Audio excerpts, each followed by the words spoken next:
سورہ ابراہیم سورت نمبر 14۔ شروع کرتا ہوں میں اللہ کے نام سے جو نہایت مہربان بڑا رحم والا ہے۔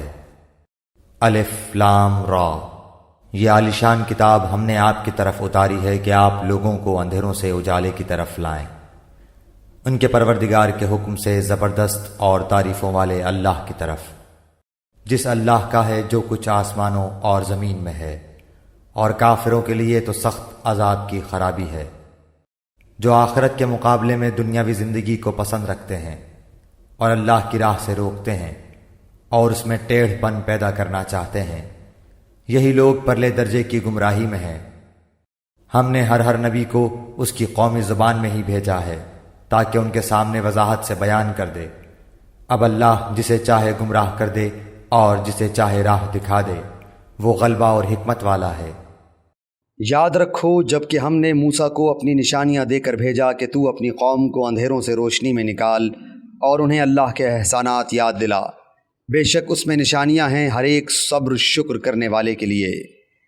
جس وقت موسیٰ نے اپنی قوم سے کہا کہ اللہ کے وہ احسانات یاد کرو جو اس نے تم پر کیے ہیں، جبکہ اس نے تمہیں فرعونیوں سے نجات دی جو تمہیں بڑے دکھ پہنچاتے تھے، تمہارے لڑکوں کو قتل کرتے تھے اور تمہاری لڑکیوں کو زندہ چھوڑتے تھے، اس میں تمہارے رب کی طرف سے تم پر بہت بڑی آزمائش تھی۔ اور جب تمہارے پروردگار نے تمہیں آگاہ کر دیا کہ اگر تم شکر گزاری کرو گے تو بے شک میں تمہیں زیادہ دوں گا، اور اگر تم ناشکری کرو گے تو یقیناً میرا عذاب بہت سخت ہے۔ موسیٰ علیہ السلام نے کہا کہ اگر تم سب اور روئے زمین کے تمام انسان اللہ کی ناشکری کریں تو بھی اللہ بے نیاز اور تعریفوں والا ہے۔ کیا تمہارے پاس تم سے پہلے کے لوگوں کی خبریں نہیں آئیں، یعنی قوم نوح کی اور عاد و سمود کی اور ان کے بعد والوں کی، جنہیں سوائے اللہ تعالیٰ کے اور کوئی نہیں جانتا؟ ان کے پاس ان کے رسول معجزے لائے، لیکن انہوں نے اپنے ہاتھ اپنے منہ میں دبا لیے اور صاف کہہ دیا کہ جو کچھ تمہیں دے کر بھیجا گیا ہے ہم اس کے منکر ہیں، اور جس چیز کی طرف تم ہمیں بلا رہے ہو ہمیں تو اس میں بڑا بھاری شبہ ہے۔ ان کے رسولوں نے انہیں کہا کہ کیا حق تعالیٰ کے بارے میں تمہیں شک ہے جو آسمانوں اور زمین کا بنانے والا ہے؟ وہ تو تمہیں اس لیے بلا رہا ہے کہ تمہارے تمام گناہ معاف فرما دے اور ایک مقرر وقت تک تمہیں مہلت عطا فرمائے۔ انہوں نے کہا کہ تم تو ہم جیسے ہی انسان ہو، تم چاہتے ہو کہ ہمیں ان خداؤں کی عبادت سے روک دو جن کی عبادت ہمارے باپ دادا کرتے رہے ہیں، اچھا تو ہمارے سامنے کوئی کھلی دلیل پیش کرو۔ ان کے پیغمبروں نے ان سے کہا کہ یہ تو سچ ہے کہ ہم تم جیسے ہی انسان ہیں، لیکن اللہ تعالیٰ اپنے بندوں میں سے جس پر چاہتا ہے اپنا فضل کرتا ہے۔ اللہ کے حکم کے بغیر ہماری مجال نہیں کہ ہم کوئی معجزہ تمہیں لا دکھائیں، اور ایمان والوں کو صرف اللہ تعالیٰ ہی پر بھروسہ رکھنا چاہیے۔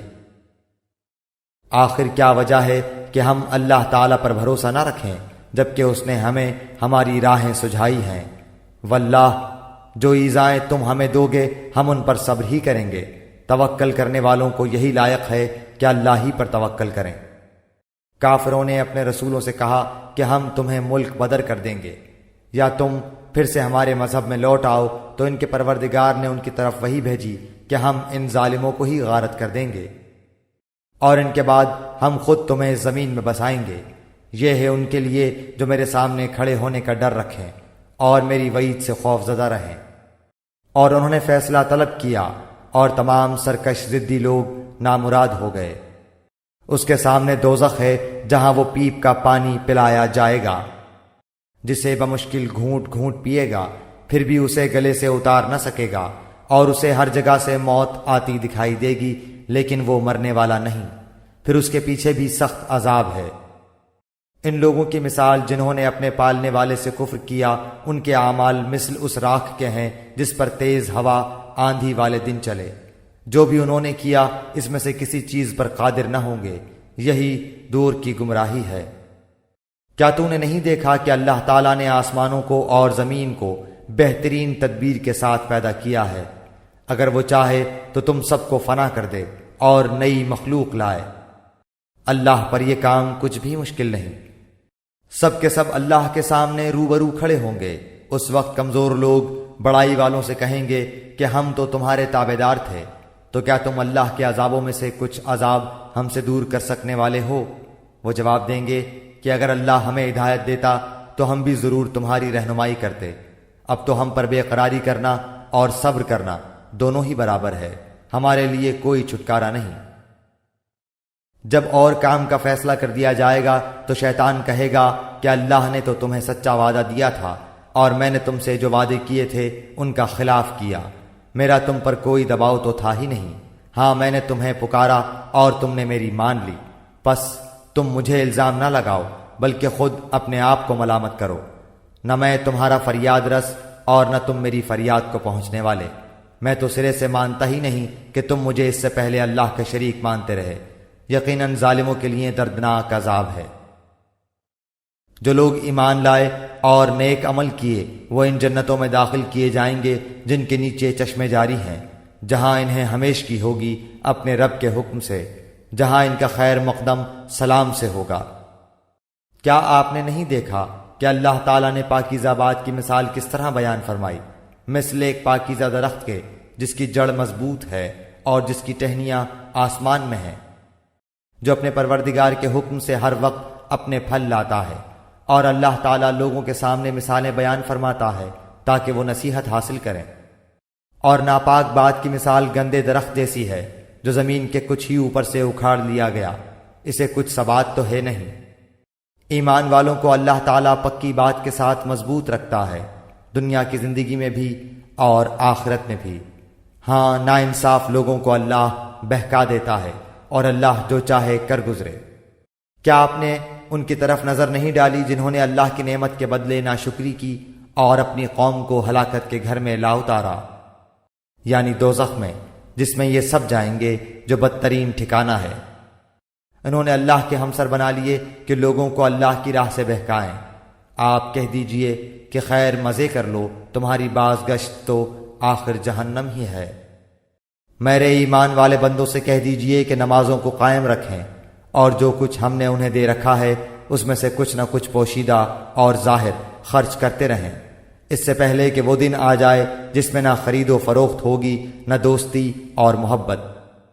اللہ وہ ہے جس نے آسمانوں اور زمین کو پیدا کیا ہے اور آسمانوں سے بارش برسا کر اس کے ذریعے سے تمہاری روزی کے لیے پھل نکالے ہیں، اور کشتیوں کو تمہارے بس میں کر دیا ہے کہ دریاؤں میں اس کے حکم سے چلیں پھریں۔ اسی نے ندیاں اور نہریں تمہارے اختیار میں کر دی ہیں۔ اسی نے تمہارے لیے سورج چاند کو مسخر کر دیا ہے کہ برابر ہی چل رہے ہیں، اور رات دن کو بھی تمہارے کام میں لگا رکھا ہے۔ اسی نے تمہیں تمہاری منہ مانگی کل چیزوں میں سے دے رکھا ہے۔ اگر تم اللہ کے احسان گننا چاہو تو انہیں پورے گن بھی نہیں سکتے۔ یقیناً انسان بڑا ہی بے انصاف اور ناشکرا ہے۔ ابراہیم کی یہ دعا بھی یاد کرو جب انہوں نے کہا، اے میرے پروردگار، اس شہر کو امن والا بنا دے اور مجھے اور میری اولاد کو بت پرستی سے پناہ دے۔ اے میرے پالنے والے معبود، انہوں نے بہت سے لوگوں کو راہ سے بھٹکا دیا ہے، پس میری تابعداری کرنے والا میرا ہے، اور جو میری نافرمانی کرے تو تو بہت ہی معاف اور کرم کرنے والا ہے۔ اے ہمارے پروردگار، میں نے اپنی کچھ اولاد اس بے کھیتی کی وادی میں تیرے حرمت والے گھر کے پاس بسائی ہے۔ اے ہمارے پروردگار، یہ اس لیے کہ وہ نماز قائم رکھیں، پس تو کچھ لوگوں کے دلوں کو ان کے طرف مائل کر دے اور انہیں پھلوں کی روزیاں عنایت فرما تاکہ یہ شکر گزاری کریں۔ اے ہمارے پروردگار، تو خوب جانتا ہے جو ہم چھپائیں اور جو ظاہر کریں، زمین و آسمان کی کوئی چیز اللہ پر پوشیدہ نہیں۔ اللہ کا شکر ہے جس نے مجھے اس بڑھاپے میں اسماعیل و اسحاق علیہ السلام عطا فرمائے۔ کچھ شک نہیں کہ میرا پالن ہار اللہ دعاؤں کا سننے والا ہے۔ اے میرے پالنے والے، مجھے نماز کا پابند رکھ اور میری اولاد سے بھی۔ اے ہمارے رب، میری دعا قبول فرما۔ اے ہمارے پروردگار، مجھے بخش دے اور میرے ماں باپ کو بھی بخش دے اور دیگر مومنوں کو بھی جس دن حساب ہونے لگے۔ ناانصافوں کے اعمال سے اللہ کو غافل نہ سمجھ، وہ تو انہیں اس دن تک مہلت دیے ہوئے ہے جس دن آنکھیں پھٹی کی پھٹی رہ جائیں گی، اور وہ اپنے سر اوپر اٹھائے دوڑ بھاگ کر رہے ہوں گے۔ خود اپنی طرف بھی ان کی نگاہیں نہ لوٹیں گی اور ان کے دل خالی اور اڑے ہوئے ہوں گے۔ لوگوں کو اس دن سے ہوشیار کر دے جبکہ ان کے پاس عذاب آ جائے گا، اور ظالم کہیں گے کہ اے ہمارے رب، ہمیں بہت تھوڑے قریب کے وقت تک کی ہی مہلت دے کہ ہم تیری تبلیغ مان لیں اور تیرے پیغمبروں کی تابعداری میں لگ جائیں۔ کیا تم اس سے پہلے بھی قسمیں نہیں کھا رہے تھے کہ تمہارے لیے دنیا سے ٹلنا ہی نہیں؟ اور کیا تم ان لوگوں کے لیے گھروں میں رہتے سہتے نہ تھے جنہوں نے اپنی جانوں پر ظلم کیا؟ اور کیا تم پر وہ معاملہ کھلا نہیں کہ ہم نے ان کے ساتھ کیسا کچھ کیا؟ ہم نے تو تمہارے سمجھانے کو بہت سی مثالیں بیان کر دی تھیں۔ یہ اپنی اپنی چالیں چل رہے ہیں اور اللہ کو ان کی تمام چالوں کا علم ہے، اور ان کی چالیں ایسی نہ تھیں کہ ان سے پہاڑ اپنی جگہ سے ٹل جائیں۔ آپ ہرگز یہ خیال نہ کریں کہ اللہ اپنے نبیوں سے وعدہ خلافی کرے گا۔ اللہ بڑا ہی غالب اور بدلہ لینے والا ہے۔ جس دن زمین اس زمین کے سوا اور ہی بدل دی جائے گی، اور آسمان بھی، اور سب کے سب اللہ واحد غلبے والے کے روبرو ہوں گے۔ آپ اس دن گناہ گاروں کو دیکھیں گے کہ زنجیروں میں ملے جلے ایک جگہ جکڑے ہوئے ہوں گے۔ ان کے لباس گندھک کے ہوں گے اور آگ ان کے چہروں پر بھی چڑھی ہوئی ہوگی۔ یہ اس لیے کہ اللہ تعالیٰ ہر شخص کو اس کے کیے ہوئے اعمال کا بدلہ دے۔ بے شک اللہ تعالیٰ کو حساب لیتے کچھ دیر نہیں لگنے کی۔ یہ قرآن تمام لوگوں کے لیے اطلاع نامہ ہے کہ اس کے ذریعے سے وہ ہوشیار کر دیے جائیں اور بخوبی معلوم کر لیں کہ اللہ ایک ہی معبود ہے، اور تاکہ عقل مند لوگ سوچ سمجھ لیں۔